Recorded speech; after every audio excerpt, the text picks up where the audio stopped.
Hi, this is Andrew, and this is Keen On, the daily Now.tv chat show with some of the world's leading thinkers and writers. Hello, everybody. It is Friday, March the 29th, 2024. It's raining in San Francisco, late March, rather unusual. And it's raining in Palo Alto, at least according to Keith Teare, whose newsletter, That Was the Week newsletter on tech is entitled Data-Driven Investing. And he begins his editorial saying, "It's Friday morning in Palo Alto. Rain is drizzling down my windows and the weekend will be wet." Sounds very depressing, Keith. Well, except if you're English, you actually like the sound of rain. Don't you, Andrew? Well, I actually rather enjoy it. I like the fact that it upsets other people. How has it influenced, though, your editorial on data investing? I have to admit, I'm always a bit skeptical of this concept of data investing. I mean, it's a truism. You only invest when you have the data. So what's the big deal about it? Well, there's all kinds of data. So of course, every single investor who makes an investment, there's two things you need to know about them. One is they have a goal in mind, and secondly, they have some kind of data that supports their decision. So data is everywhere, but that use of the word data is usually reduced down to what venture capitalists call due diligence. So they might get the company's finances, they might do background checks on the founders, they might do some market analysis to decide whether that company is in a high growth industry where the upside is unlimited. That is data. But what this week's stories that people have written, and that's why the title's there. There's a lot of content this week written by. And I have to say, Keith, I mean, for people watching, your AI artist is getting worse. It looks like a sort of a swirl of different colors, almost a nightmarish ice cream cone. Where'd you get this imagery from? So so you know what happened is I asked ChatGPT. I gave it my editorial, but I pressed enter before it got the editorial, and all it got from me was give me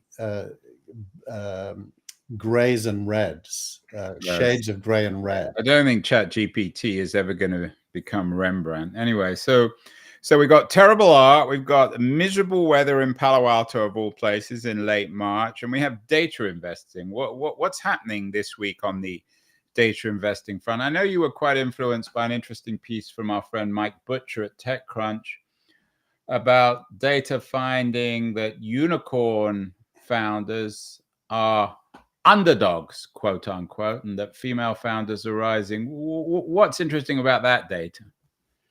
Well, the first is most of the people who believe in data-driven investing have this assumption that founders can be scored based on where they went to school, and that the likelihood of outcomes, for example, Ilya, who's a professor at Stanford, has a whole thesis about where founders went to school correlated to unicorn production.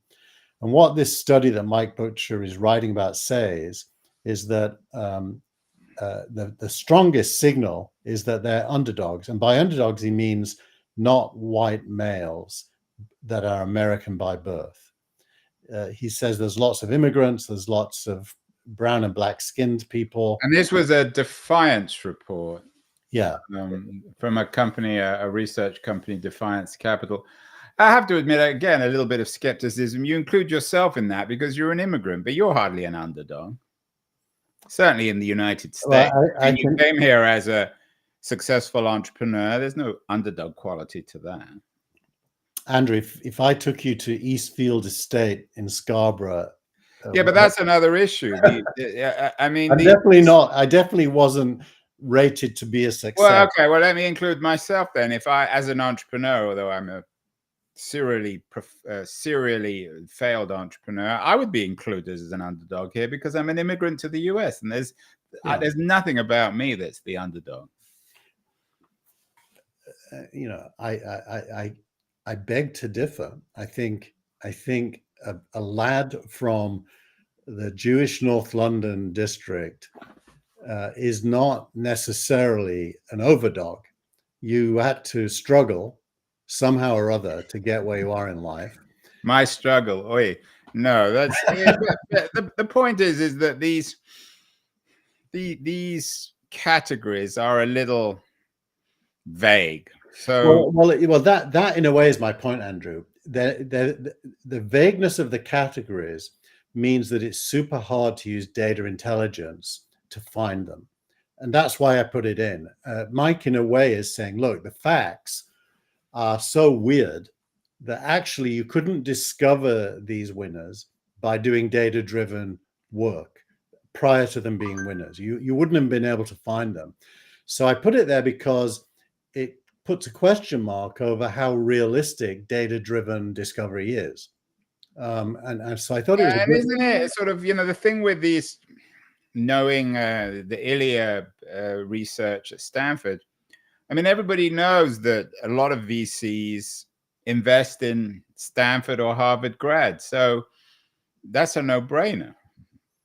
It is, but it doesn't correlate to success in the way they think it does. I mean, there is some correlation, obviously. There are some minority number of big winners went to good schools like Stanford. So there's obviously some correlation.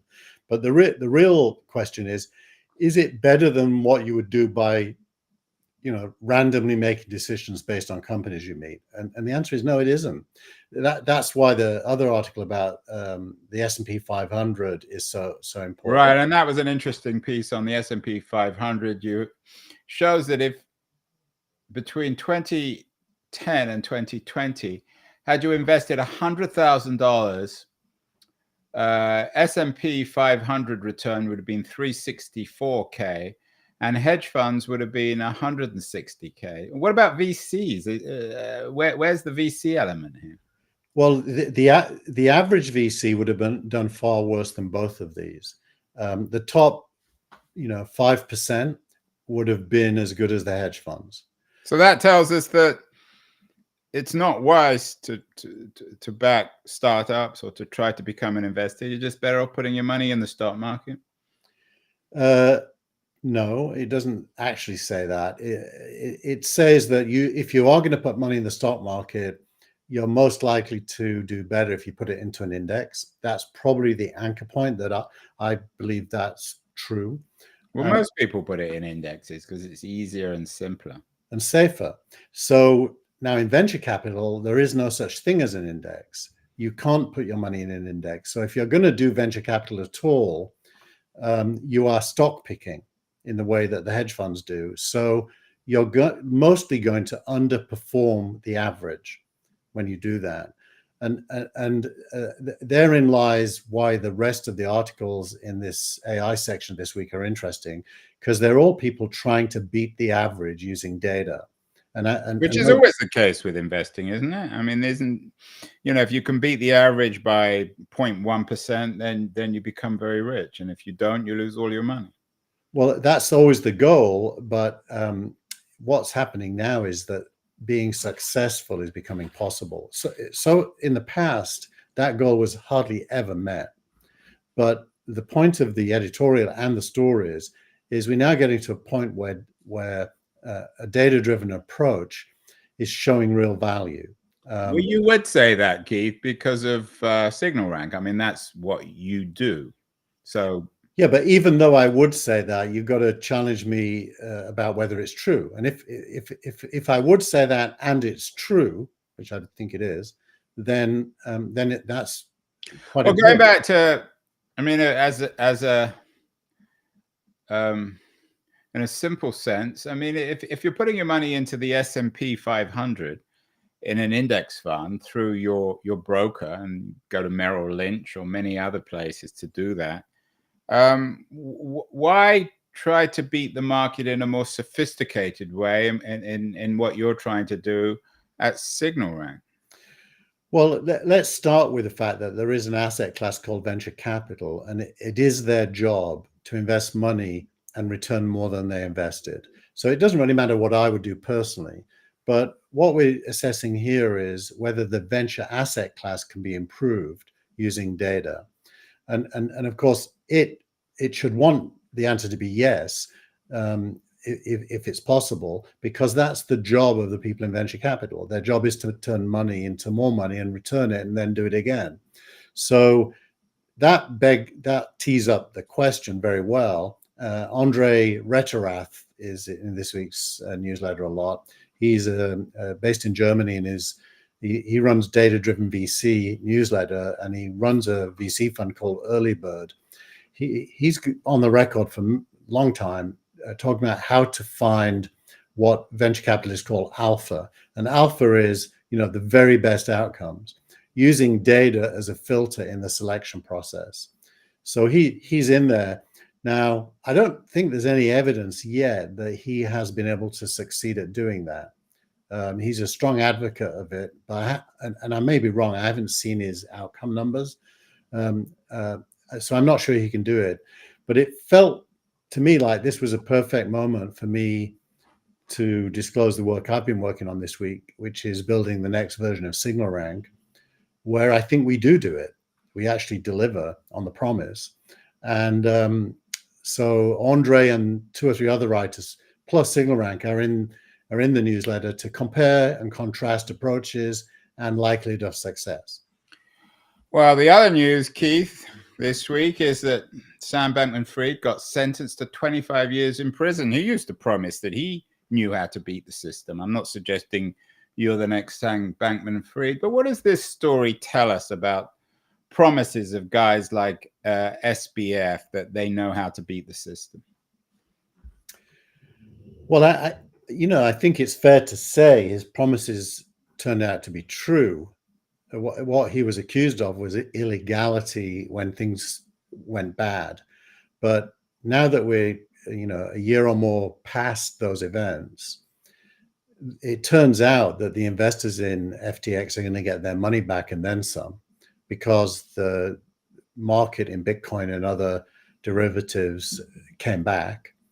But he still committed the crimes he committed, in his attempt to either cover up or save a bad outcome.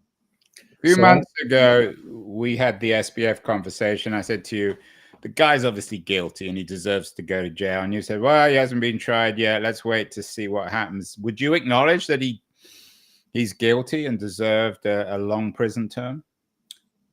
I would acknowledge that he's guilty, and he had his moment to prove he wasn't and failed. So clearly he's guilty. But I think what he's guilty of is really bad judgment correlated to something less bad, which was an attempt to save a sinking ship. So the 25 years, if you compare that to the 110 years, which would have been the maximum sentence, but a lot more than the 5 years that would have been the minimum, one imagines that the judge strongly felt that the guilt was stronger than.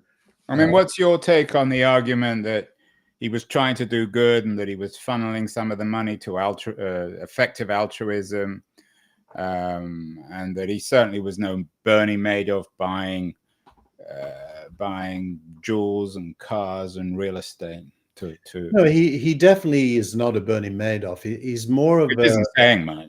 He's on the spectrum, I would imagine, and from what I see, and I think he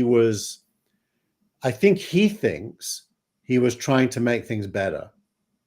I don't think he was thinking, I'm going to steal this money for myself. So, his awareness of the law and the lines he crossed seems to have been extremely poor in doing that. And so he made some judgments that were illegal, and he's been found guilty for that. But if you're his parents who are distraught, I think you would think of him as, a kind of a challenged good person as opposed to a bad person. Well, there's an element culturally also of farce here, where both parents teach at Stanford Law School. They teach tax law. they must have known that he was skirting the law, if not breaking it. Some people have accused them of being involved in this. Has the SBF, you're in Palo Alto, even if it's raining today, Keith, has this had any impact on how people think about their supposedly brilliant children and their startup endeavors? I think the answer is no. I mean, it's interesting. I have a friend who's in another part of the world who resigned from a very top financial institution this week in order to pursue a career that is in the crypto space. And this person is a very stable, smart, intelligent person who believes that his income, which is constrained in his current job, will become unconstrained as he makes this move. So crypto still is attractive. Is that your warning to this unnamed fellow that he should be a little bit more realistic? I think he's figured that out. I think he's grown up, so he'll make his own moves. But he does have children and a family, and he's taking a lot of risk.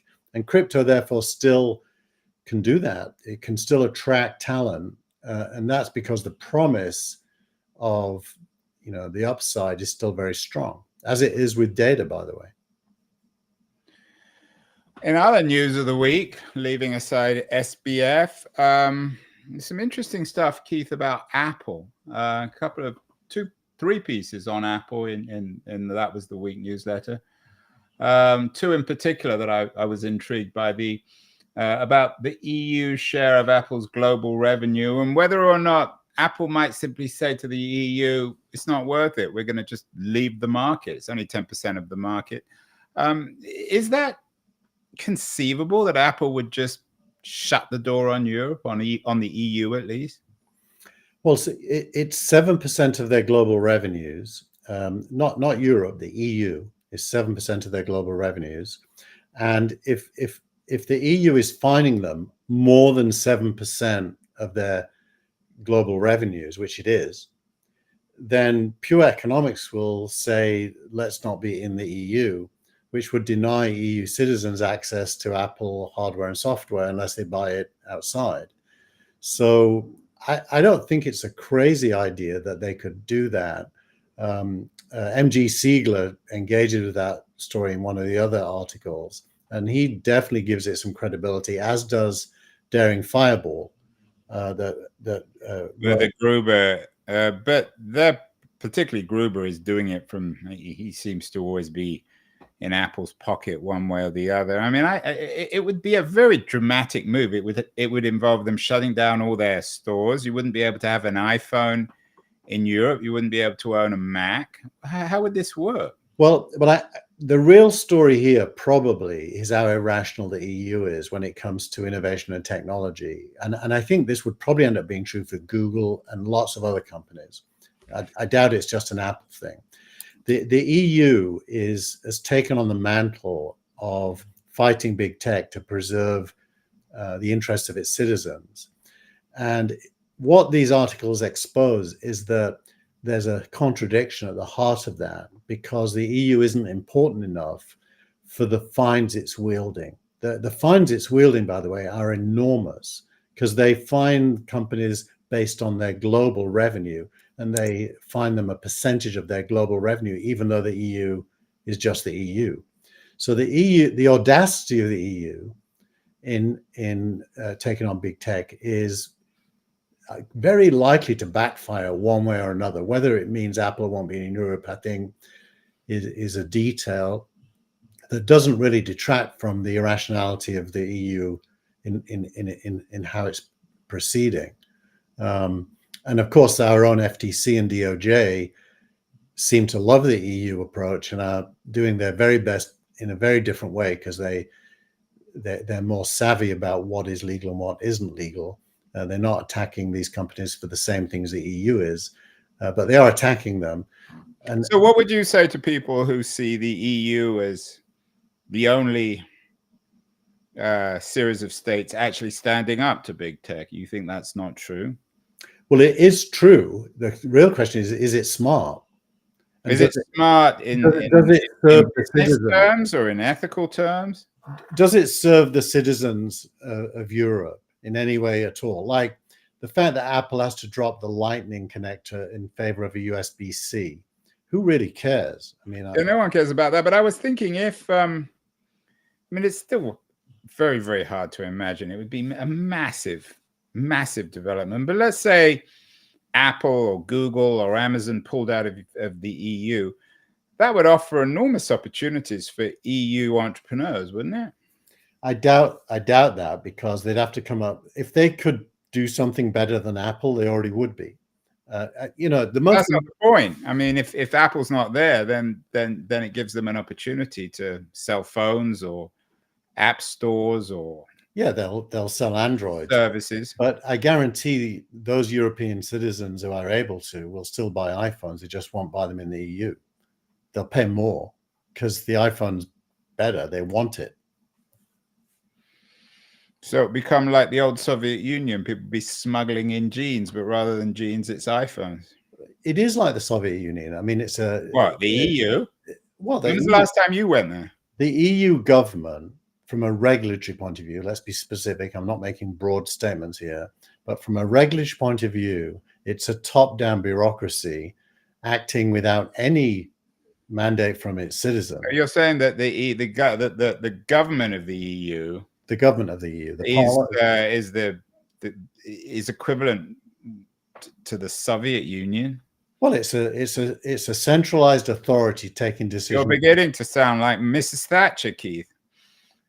I don't know about that. Or that some of the other Brexit people. So are you suggesting that it was wise for the British to pull out? I empathize with those Brits who felt the EU was some kind of an overlord. I do not empathize with the nationalistic lobby that was part of Brexit, but the part that believes the EU is a kind of a top-down overlord making decisions that it really has no democratic mandate for, that I agree with. Do you think that Apple, though, even, I mean, I understand the point, well, maybe it's not worth it economically for us to be in Europe, but it's more than just economics. There's the value of having beautiful Apple stores in London and Paris and Rome. So it's hard to imagine, even in the worst case scenario, that Apple would simply pack its bags and leave the EU, isn't it? Well, remember, Tim Cook started life as a CFO. And if you're earning 7%, but they're fining you 10%, you know, you're paying to be in Europe. You're not making a cent. You're paying to be in Europe. And instead of them taxing you, they're fining you to get at your global revenues. I don't know that you can sustain that. Your shareholders actually should be angry with you if you do, because you're getting zero out of it. And I think the lesson here is the EU's got to become a little bit more smart about its fine scale. Well, I don't think the EU would be particularly concerned. I think, if anything, they might consider it a victory. So this reflects a broader splinternet. Last week, or a couple of weeks ago, we talked about TikTok and the US attempt to nationalize TikTok and a Cold War, economic Cold War, tech Cold War with China. Are we seeing then? A book was written a few years ago called Splinternet. A lot of people have always warned about this. Are we seeing the long-term fragmentation of the internet? I mean, we already know that there's a Russian internet, an Iranian internet, a Chinese internet. Is there about to become a European internet as well? That is the obvious consequence of everything that's going on, you know, which would, I believe, be a terrible outcome for humanity. But that is the trend. The trend is for governments to try to police and control the digital presence inside their borders with a set of rules that the companies have to abide by. And that goes for mergers and acquisitions, as well as it does for rules, as well as it does for privacy. I mean, it's really everything. So if you're an executive at a big tech firm in 2024, your life is significantly harder than it was, you know, in 1994 when the internet first started, when authorities were, you know, not really a consideration. No wonder it's raining in Palo Alto, Keith. Yeah. And what would this mean? I mean, this is a very speculative idea. I am still enormously skeptical that we'll even get close to this. But what would it mean to these global US tech leviathans like Apple and Google and Facebook and Amazon if the internet splinters and then their main markets are really just left in the US? Well, the US is measured by human beings, it's a fairly small percentage of the global market. Measured by money spent, it's a very big proportion. Asia collectively is bigger now than the US on both counts. And so if you were to think, the question was, what are the most important markets for big tech? I think the UK is still one. Outside of US and UK and Asia, India is a rising one, if you don't include that within Asia. And, for Apple, at least China is huge. So I think Europe, by which I mean the EU, is somewhat unimportant in the big picture. And that's just an economic reality.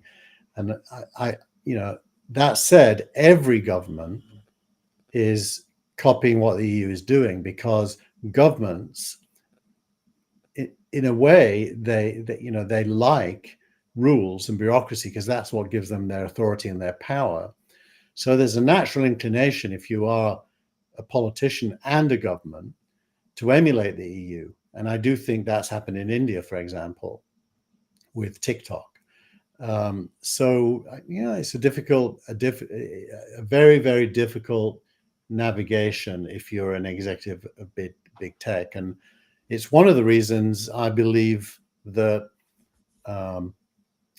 citizens using these technologies, they're kind of creating a bottoms-up globalization that doesn't really have anything to do with these top-down government bureaucracies. And I think ultimately users will have the power to force the politicians to keep their hands off the tools that Although we have, and we haven't, this is not an issue this week, but we've talked about it in the past, we will in the future, about initiatives to take smartphones and social media out of the hands of kids, not just in Europe, but in the US. What about AI? Is that going to change anything? One interesting piece of AI news this week is that Amazon is doubling down on its investment in Anthropic, one of the most independent of credible AI platforms, completing a $4 billion investment. Last week, we talked about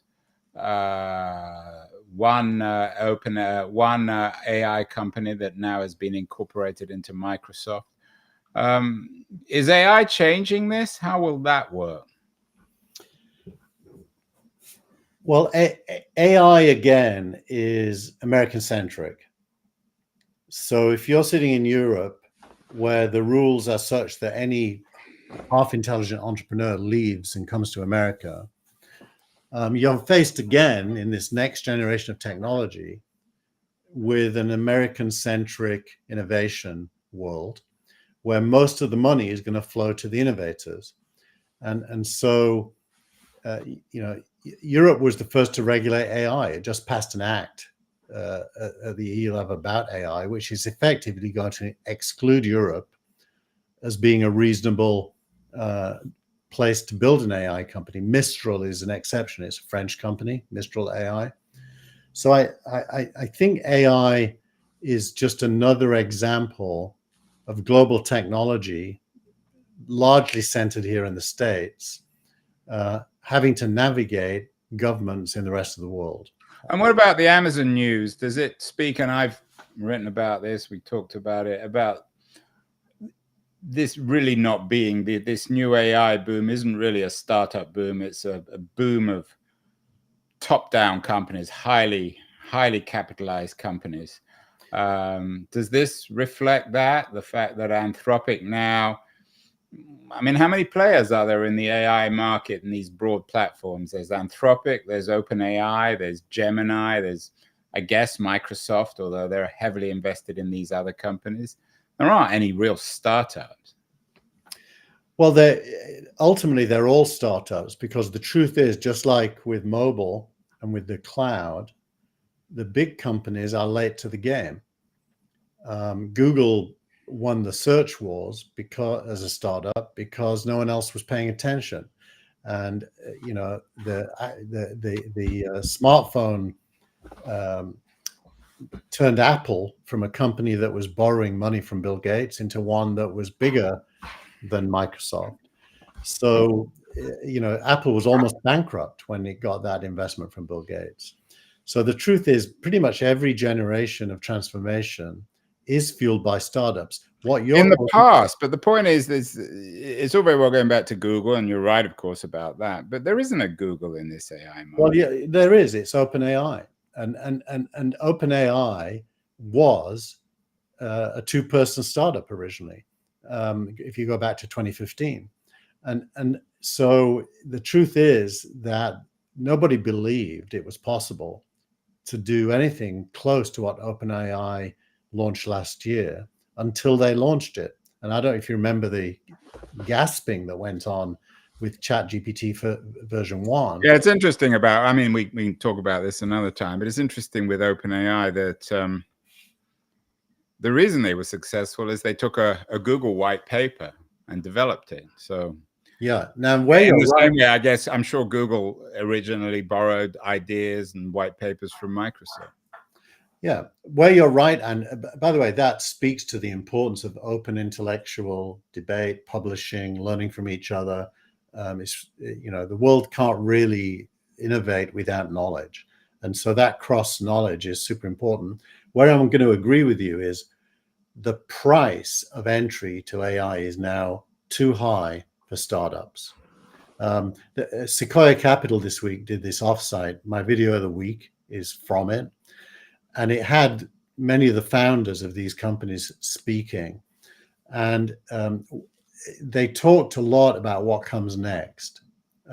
It's about 4 hours worth of material, all on YouTube. And I strongly recommend anyone interested in AI go and look at it.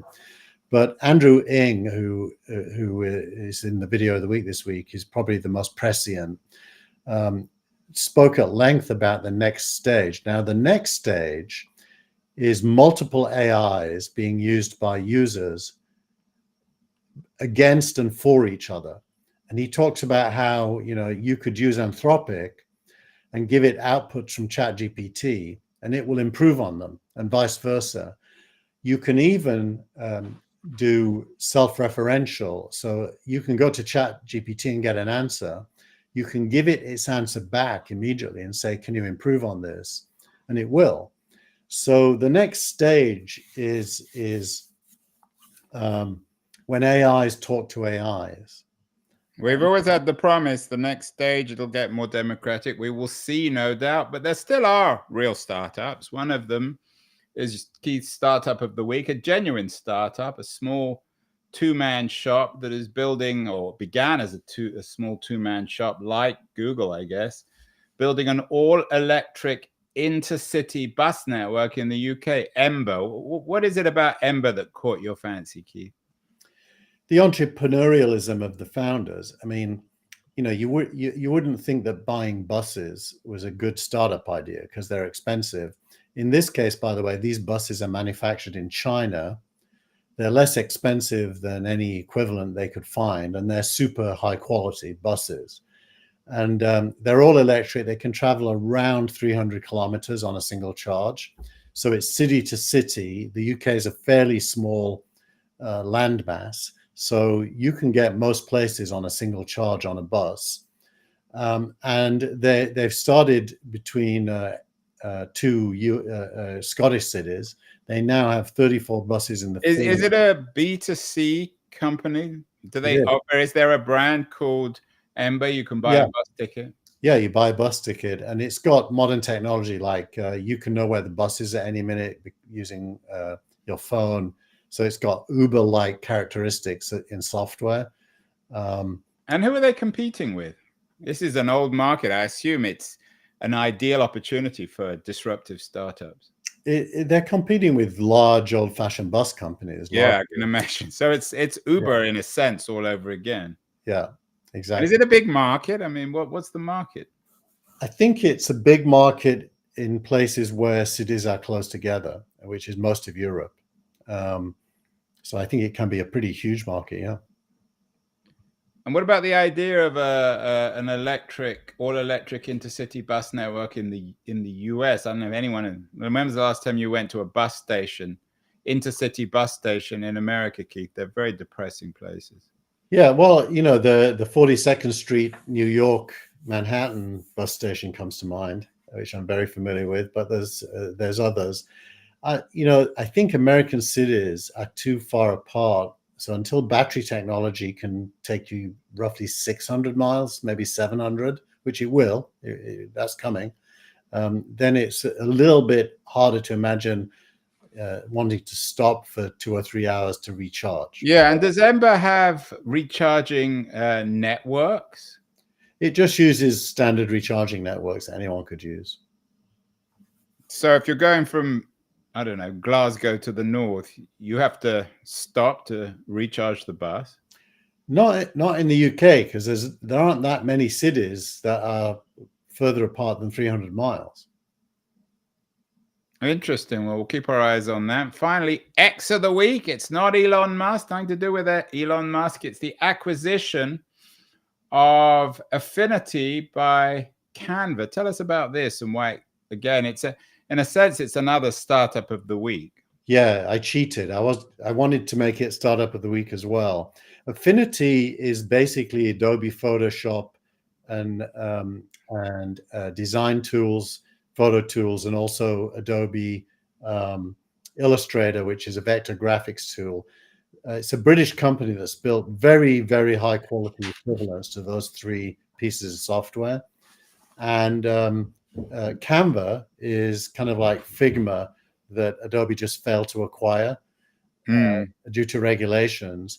So this is Canva, a startup, acquiring Adobe-like characteristics to compete with Adobe. Yeah, the lot of the press was about this.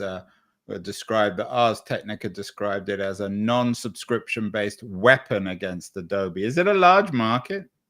You know, I paid a one-time fee of, I think it was $300 to buy the Affinity software about 3 years ago. All three, $99 per software piece. I use it because it's good, and I don't have to pay a subscription fee. So now every 3 or 4 years they create a whole new version, and they make me pay the $99 again. So they do get your money more than once, but it's several years apart. Do you think Adobe is vulnerable on this front, not just in photo apps, but in video as well? I think I think of Adobe as an old-fashioned company owning software that is going to go out of fashion at some point, or be commoditized in the way that Affinity is commoditizing. So, you know, DaVinci Resolve is also already better than Adobe Premiere for video, as is Final Cut Pro, I think. So almost every single piece of software Adobe owns is being commoditized or cloudified by Figma, Canva, and others. So I don't see long run how Adobe survives unless it does what Microsoft has done successfully, which is transition to a different kind of company with different kinds of software. In the case of Microsoft, it's Azure, the cloud, business intelligence software, stuff that is really good and scales, that makes it compete with Amazon and Google and others. So you're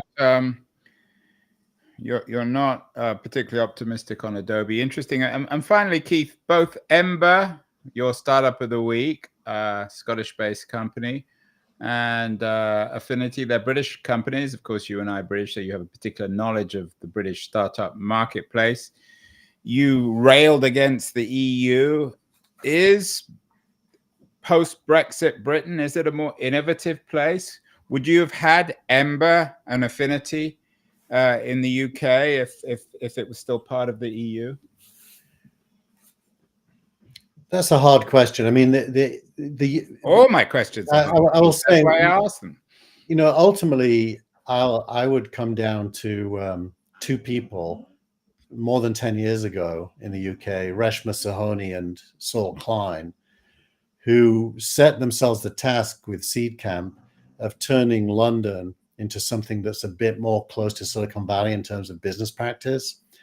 They've been quite successful and catalyzed a whole set of developments that lead to these two companies and many others even existing. So I think the credit goes to people like that. The government self-consciously seems to want to encourage that in the UK now. Certainly not get in the way of it. And, that's very strong in fintech, where the UK has sandboxes, which are basically software environments where, for example, banks or insurance companies are forced to make the interfaces available to developers to build new stuff that competes with them. So the UK does have a kind of a more open, competitive feel to it. And certainly if in this dramatic worst case scenario, the big US tech companies decided to leave the EU, it would be a wonderful business opportunity for the UK. Yeah. Oh, yeah, absolutely.